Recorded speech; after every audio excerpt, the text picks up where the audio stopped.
നീയാണ് സാക്ഷാൽ വചനം. ആ വചനത്തിന്റെ ആഴങ്ങൾ നല്ല ആത്മാവ് ഞങ്ങൾക്ക് വിഭാഗിച്ചു തരാം. മഹത്വം ഞങ്ങൾ കുഞ്ഞാടിന് അർപ്പിക്കുന്നു യേശു ക്രിസ്തുവിന്റെ നിസ്തുല്യ നാമത്തിൽ തന്നെ. നമ്മുടെ മനസ്സിനെ എല്ലാം ഒന്ന് ക്രോഡീകരിച്ചു. നമ്മൾ വായിച്ചതായ വേദഭാഗം പൗലോസിന്റെ ഒരു പ്രാർത്ഥനയാണ്. തുടങ്ങുന്ന എല്ലാ ഭയത്തോടൊന്നും വായിക്കുന്ന ആ വാക്യം മാത്രം ഒന്ന് നമ്മുടെ ശ്രദ്ധയിൽ കൊണ്ടുവരണം. സമയത്തിന്റെ പരിമിതി നമുക്കുണ്ടല്ലോ. സകലവും സൃഷ്ടിച്ച ദൈവത്തിൽ. ഇതൊന്നും സൃഷ്ടിച്ചത് ഒരു ദൈവത്തെ നമ്മൾ അറിയണമെങ്കിൽ ഈ ഭൂമിയും ഭൂതലവും അതിന്റെ മണ്ഡലങ്ങളെയും സൃഷ്ടിച്ചു എന്ന് പറയുന്ന ഒരു ദൈവമായിരിക്കും. അതാ സാക്ഷാത് ദൈവം. Hallelujah, hallelujah. In the beginning God created the heavens and the earth.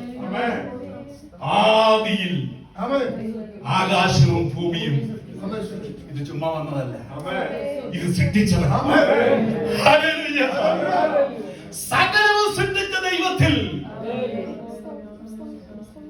അടുത്ത വാക്യം നമ്മളത് ശ്രദ്ധിക്കണേ. അനാദികാലം തുടങ്ങി. അല്ലല്ല, പെട്ടെന്ന് പോയത് അതൊന്നും മനസ്സിലാക്കണ്ടേ. എന്തുവേണം ആദികാലം മനസ്സിലാക്കണ്ടേ? ഭൂമി സൃഷ്ടിച്ചത് എന്താണ്, എപ്പോഴാണ്? ആദിയിൽ.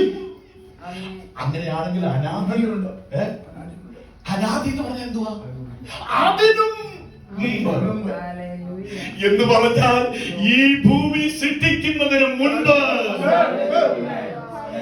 ഈ ലോകത്തിന് അടിസ്ഥാനം ഇടുന്നതിന് മുൻപ് സകലവും സൃഷ്ടിച്ച ദൈവത്തിൽ അനാദി, ആദിയല്ല, അനാദികാലം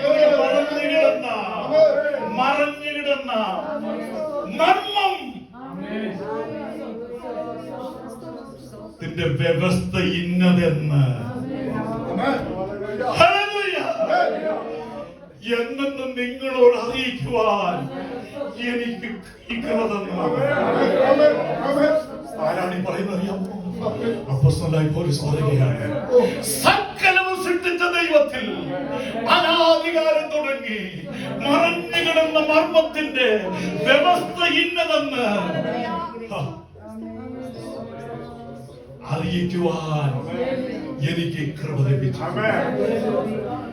നമുക്കതൊന്ന് അറിയണ്ടേ എന്താണ് ഈ ലോകത്തിന്റെ സൃഷ്ടിക്കുന്നതിന് മുൻപ് അനാദികാലത്തിൽ ഒന്നുമില്ലാതിരുന്നപ്പോൾ അവന്റെ ഹൃദയത്തിൽ ഒരു വലിയ മർമ്മം ഉണ്ടായിരുന്നു. ആ മർമ്മമാണ് പൗലോസ് പറഞ്ഞു. നമുക്കൊന്നത് അറിയേണ്ടത്. റോമാലേഖനം 8-ാം അധ്യായത്തിന്റെ 29-ാമത്തെ സമയത്തെ ചുരുക്കൂടി ഞാൻ അതൊന്നും വായിക്കുന്നില്ല. അവൻ മുന്നറിഞ്ഞവരെ തന്റെ പുത്രൻ അവൻ മുന്നറിഞ്ഞു. അനേകം സഹോദരന്മാരിൽ ആദ്യജാതനാകേണ്ടതിന് അവന്റെ സ്വരൂപത്തോട് അനുരൂപരാകുവാൻ മുൻ നിയമിച്ചിരിക്കുന്നു. മുൻ നിയമിച്ചിരിക്കുകയാണ്. പൗലോസ് പറഞ്ഞിരിക്കുകയാണ്, ദൈവം സൃഷ്ടിക്കുന്നതിന് മുൻപ് അനാദിയായിട്ട് ദൈവത്തിന്റെ ഹൃദയത്തിൽ മറഞ്ഞു കിടന്ന മർമ്മം, ആ മർമ്മം മനസ്സിലാക്കി ഇന്ന് തരാൻ എനിക്ക് കൃപ ലഭിച്ചിരിക്കുകയാണ്. പൗലോസ് അതെന്താണെന്ന് ചോദിക്കുമ്പോൾ എഫേസ്യ ലേഖനം തുടങ്ങി, റോമാലേഖനം തുടങ്ങി, എബ്രായരും ഇതിനകത്തൂടി എല്ലാം ഈ മർമ്മത്തിന്റെ വ്യവസ്ഥകൾ അവിടെ ഇവിടെയായിട്ട് ഇട്ടിട്ടുണ്ട്. സ്തോത്രമാരെ, യഹോവയുടെ പുസ്തകത്തിൽ വായിച്ച് അന്വേഷിച്ച് നോക്കുകയും അവയിൽ ഒന്നും കാണാതിരിക്കുകയില്ല, ഒന്നിനും ഇണയില്ലാതിരിക്കുകയുമില്ല. അപ്പോൾ അനാദികാലത്ത് തുടങ്ങി ദൈവത്തിന്റെ ഹൃദയത്തിൽ മറഞ്ഞു കിടന്ന മർമ്മത്തിന്റെ വ്യവസ്ഥ എന്താണ്? ഒരു മുൻനിയമി നമ്മൾ വിളിച്ചു, വിളിച്ചവരെ നീതീകരിച്ചു, നീതീകരിച്ചവരെ തേജസ്കരിച്ചുമിരിക്കുന്നു. തന്റെ പുത്രന്റെ സ്വരൂപത്തോട് അനുരൂപരാകുവാൻ.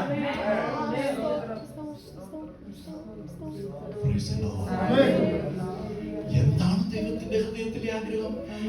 എന്റെ കുടുംബത്തിനകത്ത് എന്റെ this is my beloved son ആണ് പിതാവ് പുത്രനോട് പറഞ്ഞത്. എന്റെ beloved സണ്ണിനെ പോലെ I want some children on my family. Hallelujah. അതാണ് ദൈവത്തിന്റെ ഹൃദയത്തിനകത്ത് മറഞ്ഞു കിടക്കുകയാണ്. തന്റെ പുത്രന്റെ സ്വരൂപത്തോട്, തന്റെ പുത്രനെ പോലെ,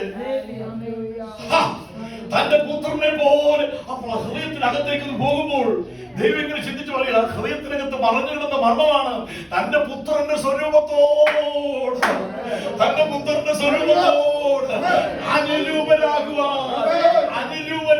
കുറെ മക്കളെ എനിക്ക് ആവശ്യമുണ്ട്.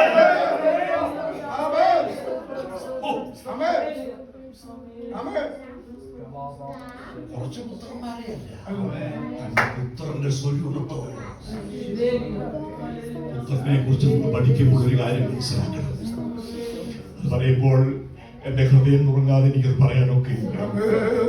ഹല്ലേലൂയ. പിതാവിന്റെ മടിയിൽ പ്രബോധിച്ചു കൊണ്ടിരുന്ന തന്റെ യൗവനകുമാരൻ ഒന്നിനും കുറവില്ലാഞ്ഞിട്ടല്ല, അവന് സകലത്തിലെ സൃഷ്ടിയുടെ അടുത്ത് തന്നെ അവനുണ്ടായിരുന്നു. ഉണ്ടായതൊന്നും അവനെ കൂടാതെയല്ല ഉണ്ടായത്. യെശയ്യാ പ്രവാചകൻ 7-ാം അധ്യായത്തിൽ അവനെ കുറിച്ച് കാണുമ്പോൾ 700 വർഷത്തിന് മുമ്പ് പ്രവചനത്തിന്റെ ദൃഷ്ടിയിലൂടെ ആ കാഴ്ച താൻ കാണുമ്പോൾ ഇങ്ങനെ പറയുകയാണ്, സ്തോത്രം, ഹല്ലേലൂയ. കന്യക ഗർഭിണിയായ ഒരു മകനെ, ഹല്ലേലൂയ, സ്തോത്രം, സ്തോത്രം. അവൻ അത്ഭുത മന്ത്രി എന്ന് പറയും. അവസാനം ഞാൻ സമയത്ത് ചൊല്ലിക്കൂടി ഞാൻ അല്പം കൂടി സ്പീഡിൽ പോകട്ടെ. അവനെ ഒന്ന് കാണിച്ചു കൊടുത്തു. ഉസ്യാവ് മരിച്ച ആണ്ടിൽ കർത്താവ് ഉയർന്നും പൊങ്ങിയുമുള്ള സിംഹാസനത്തിൽ ഇരിക്കുന്നത് ഞാൻ കണ്ടു. അവന്റെ വസ്ത്രത്തിന്റെ വിളമ്പുകൾ ജലത്തെ നിറച്ചിരുന്നു. സറാഫുകൾ അവന് ചുറ്റും നിന്നു. ഓരോരുത്തൻ 6 ചിറകുണ്ടായിരുന്നു.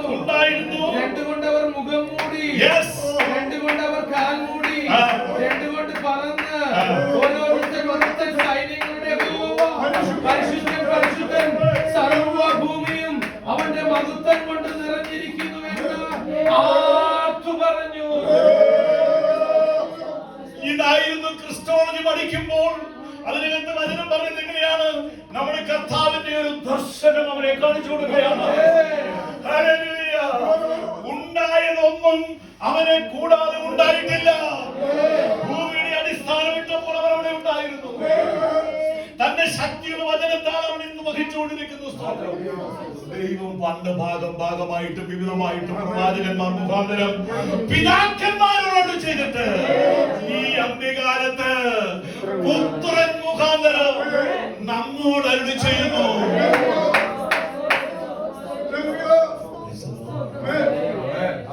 ഈ കർത്താവിനെ നമ്മുടെ നിർത്തിക്കൊണ്ടൊന്ന് കാണുന്ന നമ്മൾ വിചാരിക്കും പലപ്പോഴും നമ്മുടെ കർത്താവ് ഇങ്ങോട്ട് വന്ന് താണഭൂമിയിലൂടെ വന്ന് പരിശോധിച്ച് ചോദിച്ചു, ഈ ഒരു നല്ല ഒരു വീട് പോലും കൊടുത്തില്ലെന്ന് ചിന്തിക്കുന്നത് അല്ല.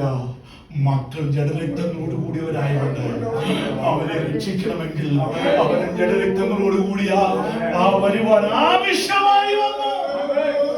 ലേഖനകാരൻ അങ്ങനെ തന്നെയാണ് പറയുന്നത്. Hallelujah, hallelujah. 5:17 വായിക്കാമോ? എബ്രായ ലേഖനം 5:17. ഹല്ലേലൂയ, സ്തോത്രം, സ്തോത്രം, സ്തോത്രം, സ്തോത്രം, സ്തോത്രം. ഹല്ലേലൂയ, സ്തോത്രം, സ്തോത്രം, സ്തോത്രം. മക്കൾ ജഡരക്തങ്ങളോട് കൂടിയവരായതുകൊണ്ട് അവനെ പോലെ അവരും ജഡരക്തങ്ങളോട് കൂടിയാകുവാൻ.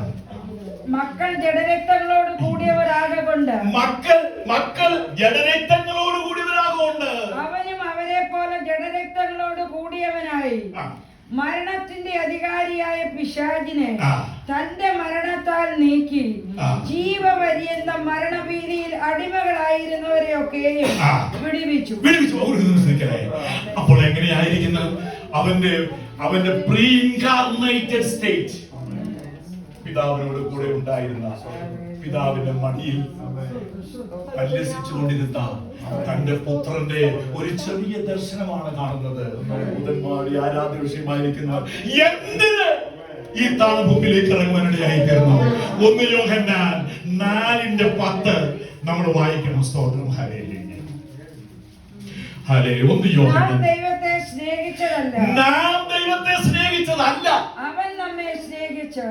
അവൻ നമ്മെ സ്നേഹിച്ചു തന്റെ പുത്രനെ നമ്മുടെ പാപങ്ങൾക്ക് പ്രായശ്ചിത്തമാകുവാൻ. ഒരു മിനിറ്റ് നിൽക്കണേ. ആ വാക്യം അവന് ലാഭത്തോട് വായിച്ചാൽ പറ്റുമോ? നമ്മളൊന്ന് ചിന്തിച്ചു നോക്കിയാട്ടെ. എന്താണ് നമ്മൾ ദൈവത്തെ സ്നേഹിച്ചെന്നാ? അല്ല, അങ്ങനെയല്ല സംഭവം. ദൈവം നമ്മെ സ്നേഹിച്ചു. സ്നേഹിച്ചതിന് ശേഷം പിന്നെ എന്താണ് കാണുന്നത്? തന്റെ പുത്രനെ. ഒരു നിമിഷം നിൽക്കണേ. വെറും പുത്രൻ എന്ന് പറഞ്ഞു പോകാൻ ഒക്കത്തില്ല. സകലത്തിന്റെയും സമൃദ്ധി ആരാധ്യ വിഷയമാണ്. പരിലസിച്ചുകൊണ്ടിരുന്നതായ, ഒന്നിനും കുറവില്ലാതിരുന്നതായ ആ പുത്രനെ നമ്മുടെ പാപങ്ങൾക്ക് പ്രായശ്ചിത്തമാകുവാൻ അയച്ചു തന്നത് തന്നെയാണ് സാക്ഷാൽ സ്നേഹം. സാക്ഷാൽ സ്നേഹം നിങ്ങൾ ആരെങ്കിലും കണ്ടിട്ടുണ്ടോ? അനുഭവിച്ചിട്ടുണ്ടോ? ആ സ്നേഹത്തിന്റെ മുൻപിൽ അവരെല്ലാം വിട്ടുപോയി. അബ്രഹാമിനോട് ഒരിക്കലും കാര്യം പറയണേ. നമുക്ക് ചരിത്രത്തിൽ പെട്ടെന്ന് ആ വാക്യം മാത്രം ഒന്ന് ചിന്തിച്ചിട്ട് ഞാൻ പോകാൻ ആഗ്രഹിക്കുന്നുള്ളൂ. ദൈവം അബ്രഹാമിനെ പരീക്ഷിച്ചതെന്നാണ് 22-ാം അധ്യായം വായിക്കുമ്പോൾ അങ്ങനെയാണ്. അവസാനം ഇതെല്ലാം കാഴ്ചകളെല്ലാം കൊണ്ട് അവിടെ കൊണ്ട് നിർത്തുകയാണ്. എന്നിട്ട് യാഗം കഴിക്കണമെന്ന് 100-ാമത്തെ വയസ്സിലുണ്ടായ മകൻ, തന്റെ പ്രതീക്ഷയെല്ലാമായിരുന്നവൻ, എന്റെ ദൈവമേ ഇതിൽ കൂടുതൽ ടെസ്റ്റ് അവൻ കൊടുക്കണമായിരുന്നു.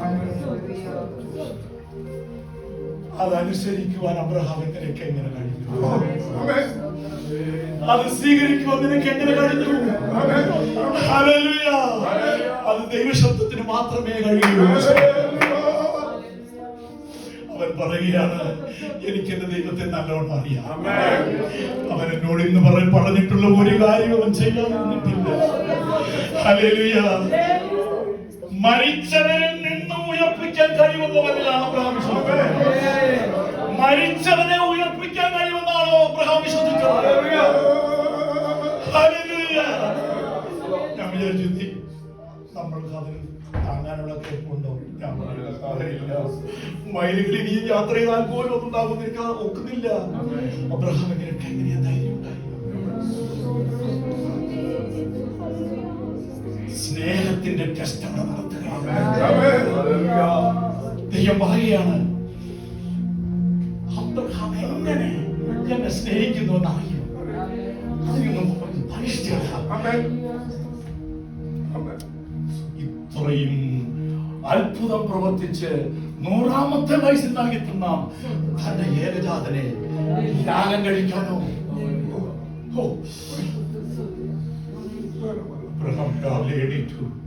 കോപ്പല്ലായിട്ടു തന്റെ കൂട്ടുകാരെ കാര്യങ്ങളെല്ലാം ക്രമീകരിച്ച് മകനെയും പിടിച്ചുകൊണ്ട് അനുസരണത്തിന് വേണ്ടി കരേറി പോകുന്നതായ ഒരു അബ്രഹാമിന്റെ ഹൃദയത്തെ നമുക്കൊന്ന് കാണാൻ വെക്കുമോ? പോട്ടെ. അപ്പം കൂടെ ചെന്നതിന് ശേഷം ഇസക്ക് ചോദിക്കുകയാണ്, അപ്പ കത്തിയുണ്ട്, വിറകുണ്ടപ്പ, യാഗമാവിടെ? അത് ആ അപ്പന്റെ ഹൃദയത്തെ മുറിച്ചു എന്ന് വിശ്വസിക്കുന്നു. മുറിക്കുകയല്ല, സ്നേഹത്തെ പ്രദർശിപ്പിക്കുകയായിരുന്നു. അത് കഴിഞ്ഞതിന് ശേഷം മലയിൽ ചെന്നതെല്ലാം വെച്ച് കഴിഞ്ഞതിന് ശേഷം കരുതിക്കൊള്ളുന്നൊക്കെ പറഞ്ഞു കഴിഞ്ഞതിന് ശേഷം ലാസ്റ്റ് മനുഷ്യന്റെ അവസാന നിമിഷത്തിലേക്ക് വരികയാണ്. Heaven was so attentive. അടുത്ത് എന്താണ് ചെയ്യുന്നറിയാം? ഒരു കാര്യം അബ്രഹാം പരിഹസിച്ചു, അല്ലെങ്കിൽ അതിൽ അവസാന നിമിഷത്തിൽ മാറുവാൻ അവസാന നിമിഷത്തിനും തിരികെ വരികയാണ്. അവിടേക്ക് കടത്തി കഴിയുമ്പോൾ ഞാൻ വിചാരിക്കുന്നു ആ കണ്ടവങ്ങൾ കണ്ണത്തിത്തുള്ളി ആയിരിക്കില്ല, രക്തത്തുള്ളികളായിരിക്കും. Father, you can kill me, but how can I kill myself? അതിനെ അതിജീവിച്ചതായ അതാണ് വിശ്വാസം. അതാണ് വിശ്വാസം. വിശ്വാസത്തിന്റെ പരിശോധന പൊന്നിനേക്കാൾ വിലയേറിയതാണ്. പൊന്നിനേക്കാൾ വിലയേറിയതാണ്. തീർച്ചയായിട്ടുമ്പോ നിന്റെ അവസാനത്തെ കീഴും ഉരുകി മാറുന്ന ശോധനയാണ്.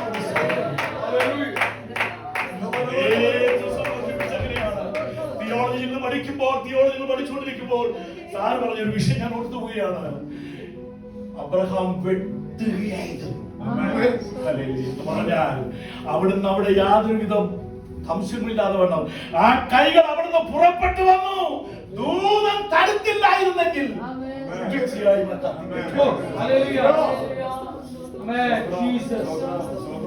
ആ നിമിഷം വന്നു കഴിഞ്ഞപ്പോൾ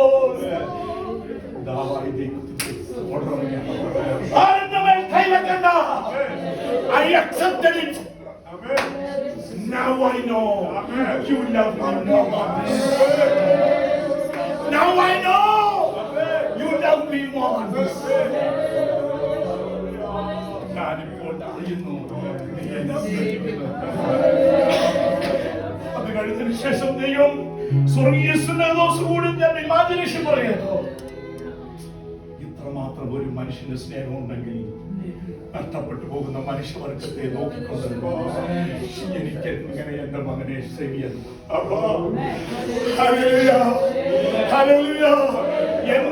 എന്റെ പിതാവ് എന്നെ അയച്ചതുപോലെ ഞാൻ നിങ്ങളെ അയക്കുന്നു.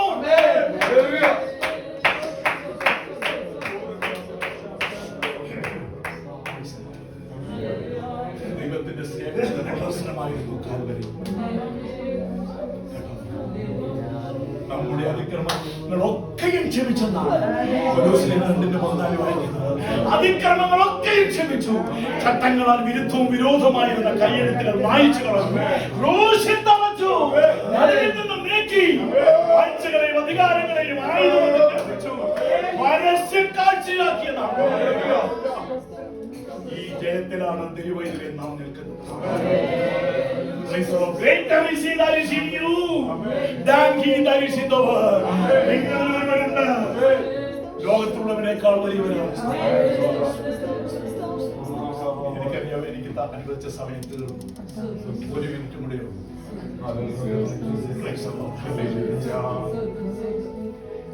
നമ്മുടെ കർത്താവിന്റെ സ്നേഹത്തിലേക്ക് നമ്മൾ പാപികളായിരുന്നപ്പോൾ നമ്മളെ സ്നേഹിച്ചു. നമ്മൾ ശത്രുക്കളായിരുന്നപ്പോൾ നമ്മളെ സ്നേഹിച്ച മിത്രമായി കഴിഞ്ഞതിന് ശേഷം എത്രയധികം കർത്താവെ എന്ന് വിളിച്ചു കഴിഞ്ഞാൽ നിന്റെ അധികാരം നീ ഒന്ന് തിരിച്ചറിയണം. നിന്റെ അധികാരവും നിന്റെ അവകാശവും ഒന്ന് തിരിച്ചറിയണം. നിന്നെ വേദനപ്പെടുത്തുന്ന, നിന്നെ നിരാശയിലേക്ക് തള്ളിവിടുന്ന, നിന്റെ ജീവിതത്തെ തടസ്സമുണ്ടാകുന്ന ശത്രുവിനോട് നേരിടേണ്ടതിന് വേണ്ടി ഈ ദൈവത്തിന്റെ വിദ്യം പറഞ്ഞതുപോലെ തന്നെ ആ അനുഭവത്തിലേക്ക് നമ്മുടെ ഹൃദയത്തെ ഒന്ന് ഉയർത്തിക്കൊണ്ട് വരുവാൻ കഴിയുമെങ്കിൽ ഞാൻ നിങ്ങളെ ഒരു നാളും കൈവിടുകയില്ല. എല്ലാ നാളും ഞാൻ നിങ്ങളോട് കൂടി ഉണ്ട്. ഒരു ദോഷവും തട്ടുവാൻ അവൻ സമ്മതിക്കുക. കണ്ണിലെ കൃഷ്ണമണി പോലെ എന്റെ കുഞ്ഞിനെ സൂക്ഷിച്ചോളെന്ന് പറഞ്ഞുകൊണ്ട് ദൂതന്മാർക്ക് കൽപ്പന കൊടുത്തിരിക്കുകയാണ്. ഇതാണ് നമ്മുടെ ദൈവം. ഇതാണ് നമ്മുടെ ആരാധന. ദൈവം നമ്മളെ സഹായിക്കും.